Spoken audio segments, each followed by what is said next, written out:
Today I'm going to show you a simple yet powerful way to make your wishes come true. It's called the glass of water technique, and it's so easy to do. Here's how it works. Write down your wish. Be specific and clear about what you want to achieve. Turn the paper over and draw Neurographica on it. Imagine how you would feel if you had already achieved your goal. Put the drawing in a plastic bag and place a glass of clean water on top. Say your wish out loud. Speak with conviction and belief. Imagine for a second that your wish has come true. Feel the joy, the excitement, the satisfaction. Drink the water throughout the day.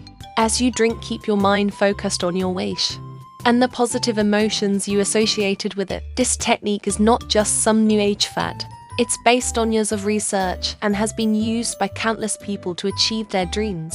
So what are you waiting for? Grab a pen, a piece of paper, and a glass of water. Give the glass of water technique a try and see what magic it can bring into your life. Don't forget to like and follow at Neurographic Academy for more tips and tricks on manifesting your dreams.